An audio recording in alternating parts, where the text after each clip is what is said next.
Hello ladies and gentlemen, and welcome back to A Challenger Approaches. This week we'll be covering the remaining super bosses in Xenoblade Chronicles 2. And this time we'll be taking on Artifice Ophion. And the unique thing about Ophion is that because he's an artifice, obviously flying around in the air like that, he's completely immune to driver combos. You cannot inflict break on him at all.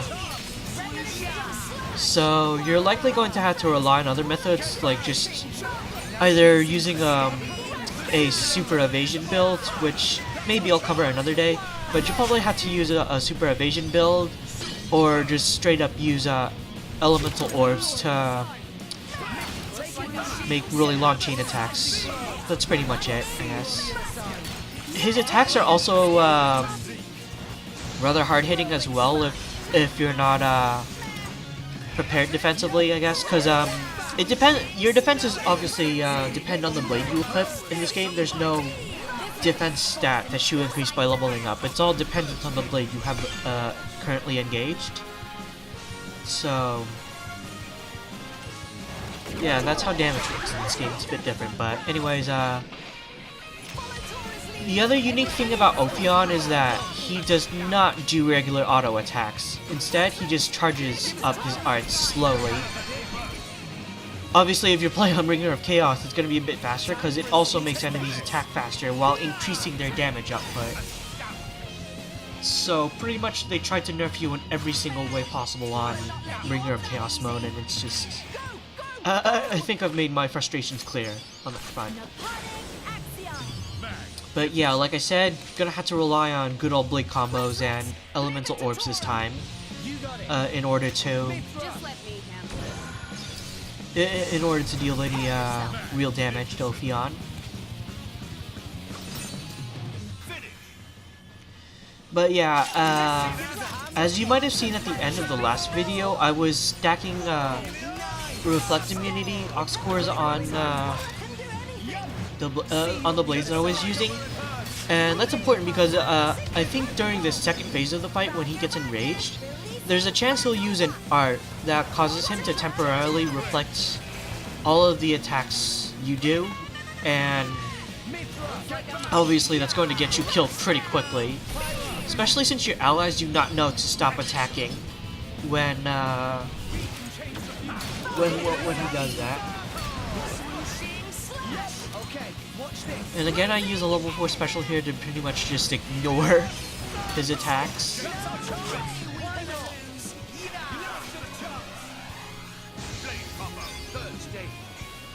But yeah, Ophion hits hard, but he's not very threatening if you set up properly. I mean, the same goes for pretty much all the super bosses in this game on the base difficulties.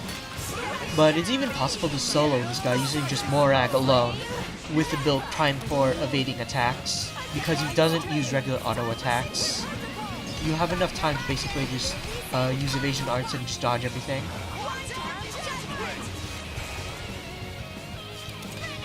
And I just gotta take a moment there to appreciate how good the Monado looks in HD now that we have better quality graphics. And yet this game is still just running at 720p, so... yeah, I mean, I really do wonder what Monolith Soft has in store for the future, especially when they optimize a bit better for Nintendo Switch hardware, because in some respects this game was rushed. It may not seem like it, but it definitely was kind of rushed. It's definitely not optimized from a technical standpoint, so definitely the resolution drops a bit, especially when things get hectic. The frame rate isn't super stable, but that's not too important for a game like this. But yeah, I guess there's really not much to say here. Ophion has a lot of HP. In fact, I think on the base game, not counting the challenge mode DLC, he has straight up the most HP in the game. At I think it's 15 million. And if you increase enemy HP to the max on either custom difficulty or just play on Bringer of Chaos mode, Yeah, my pronunciation's kind of bad today, but anyways, if you play on Bringer Chaos Mode or just custom mode with max HP settings, Ophion's HP will go to like above 30 million, I think. But despite that, you have really good tools in this game that shreds through enemy HP like nothing else, unlike in a lot of other RPGs that give enemies ludicrous HP totals. Anyways, I got lucky there with that elemental burst because the elemental orbs your blades will target with those attacks are random unless you've got specific aux cores equipped, or you have a blade that uses the opposite elements of a certain orb.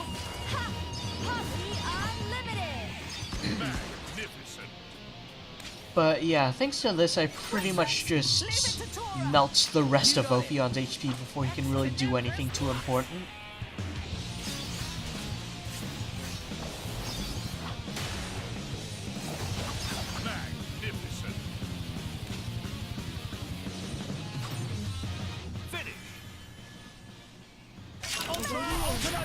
And he's pretty much almost down now, ladies and gentlemen.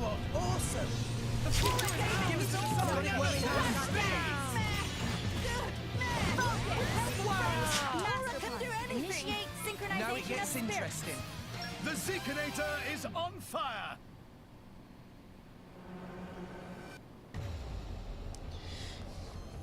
Yeah, for chain attacks, by the way, I believe how it works is if you're if a character hits an orb, they'll gain extra recharge, so they'll be able to actually continue. But Zeke wasn't able to recharge in time for Shulk, so the chain attack just abruptly ends there. Not that it matters.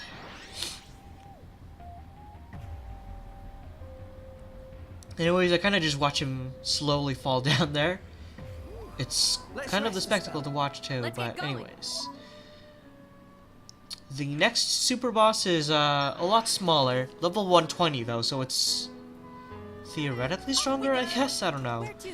This one is found in the old factory in War Ardain. We're taking on the Chickenheart Dagmara, which, like the Reeking Douglas, it's not very threatening, but it's a bit more dangerous.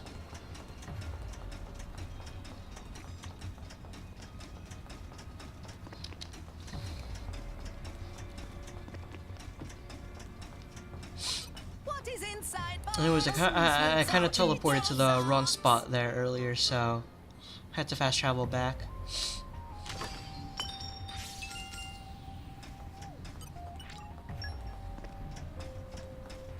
But yeah, anyways, this series is probably gonna run until the summer, I guess, where I just put up random footage of just taking on super bosses in various games, you know, post-game challenges or whatever, and just until around the summertime, where we have concrete plans of what to do, especially if Boy gets some free time. Anyways, Chickenheart Dagmara, the thing about this one is, again, HP isn't too high either, but this thing can evade attacks with some of its arts, and is also able to inflict the entire driver combo on you, which obviously, because of how much damage the smash status does, it's going to likely pretty much just annihilate one of your party members if you get the entire thing in.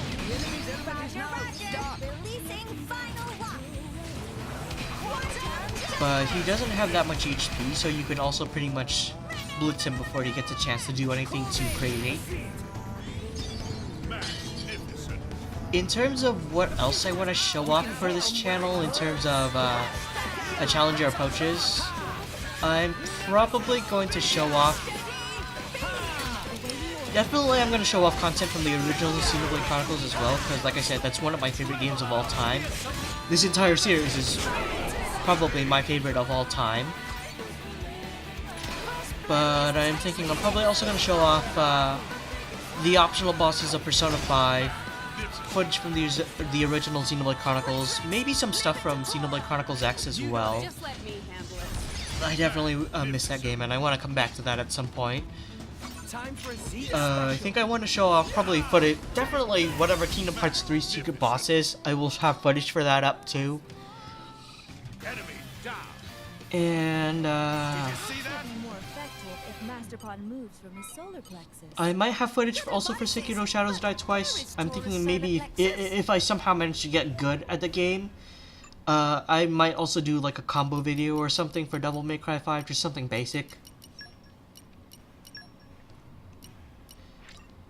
But other than that, yeah, I think it's pretty much just going to be post-game stuff for lots of RPGs, Let's rest and probably a bunch of Smash replays too. So I pretty much got this covered until the summer. Why not? Okay. And now we're going to take on the last super boss of the base game. One where they also throw out a kind of bullshit mechanic that is nowhere else in the game. Again, except the Challenge Mode DLC. And in fact, unless you buy the Challenge Mode DLC and play through that, you will not have any means of naturally resisting the Doom status effect that Tyranno Titan Kurodil here can inflict. Yeah, apart from his attacks doing high damage, Kurodil also has like a couple unique things. He has an attack that can hit from behind as well with his tail. Not much you can do but reposition yourself so that your party members don't get caught behind him like that. But probably the two big dangerous attacks he has are Ultra Annihilation Flare, which basically does extreme amount of damage to your entire party, and Murder Red. That's the status that inflicts Doom. When you get hit by Doom in this game, you obviously see the status effect notification pop up right next to your party members like that, but it's not much warning because like about 5 seconds later you're just gonna drop dead on the spot. The two ways that you can avoid Doom are either to just straight up not get hit by the attack in the first place, by interrupting it, or by using an evasion build, or by using a chain attack or a level 4 special, because either of those options grants your entire party invincibility frames for their duration, so it's helpful for it's basically helpful for dodging attacks right as the enemy starts to do whatever arts that they were going to do. But yeah, because of the threat there, I kind of just elect to skip out on using chain attacks and just keep inflicting Break, Topple, Launch, and Smash in order to keep the damage over time number ticking. Rampage Train can also inflict launch and basically decimate most of your HP. Luckily, I was able to survive it too, so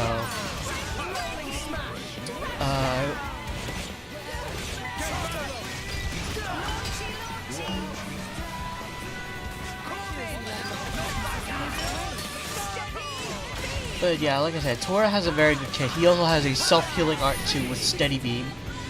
And combined with having a critical restore chip on Poppy Cutie Pie, Tora basically heals on critical hits, which is like 60% of the time, like 60% chance to inflict a critical hit on each hit, so that's really good. I mean, the rest of my party members also have accessories built for healing on critical hits, so you don't need a dedicated healer in the post game, like at all. Yeah, thankfully Shulk had a vision there, so I was able to just completely ignore Ultra Annihilation Flare. Otherwise, it probably would have been a party wipe right there.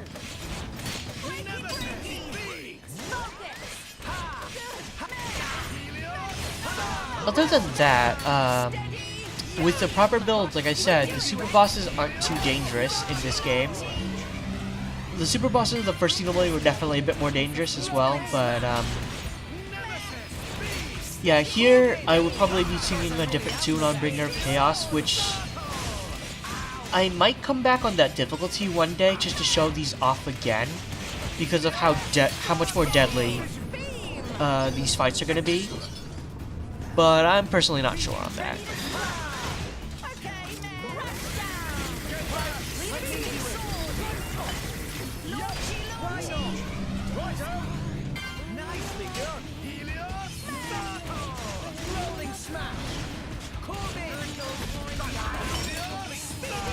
Anyways, you can see I'm doing over 200,000 damage per second thanks to this damage over time. Like, I think it's really cool that they were able to incorporate damage over time mechanics into the blade combos like this, because just in recent years, I kind of, as my tastes have changed in RPGs, I kind of started getting more interested in trying to be strategic in the games that I play. So I'll try to do things like inflict status effects, stuff like that, and basically try to use the game mechanics to their fullest. And the weird thing is with Xenoblade Chronicles 2, because on the surface, your arts have much less variety in terms of secondary effects and stuff. So it kind of felt to me like the combat was like dumbed down or simplified for this game. Just because you couldn't inflict like status effects anymore, you couldn't do any buffs or whatever, and it felt like the game was lacking in variety or whatever. But as I got further into the game and started toying around with the more in-depth mechanics that this game has, there's a surprising amount of depth and customization that you can do in this game, arguably more so than the original Xenoblade and Xenoblade X. And I think in terms of just game balance and being able to use the game mechanics to their fullest, this game does it the best. Well, this game and the original do it the best, because Xenoblade X, because that game has really lopsided game balance. Especially during the post-game, where you're basically expected to make a one-shot KO skill, and then just KO everything in one hit, and use that to farm stuff, to make even stronger stuff. And it just gets kind of weird in the post-game. I mean, I still really love that game, but yeah, game balance definitely kind of weird there.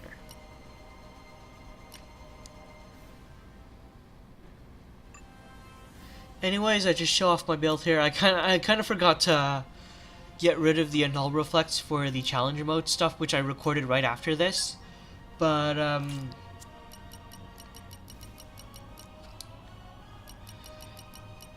yeah, these are the aux cores I use for my blades.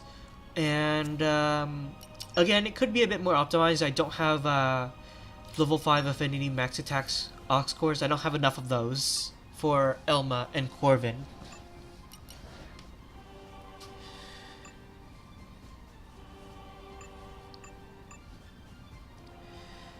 But yeah, so far things turned out pretty well. I mean, I'm gonna have to edit out a bunch of deaths in the challenge mode stuff when we cover that next time. I also show off the core chips here. Elma and Shulk want Dilaton Chips, which are dropped by Tyranno Titan Kuradil, because they increase the amount of damage inflicted by critical hits. But yeah, I'm really pleased with how this game turned out in the end. Lots of DLC, all that fan service. Anyways, ladies and gentlemen, we'll see you next time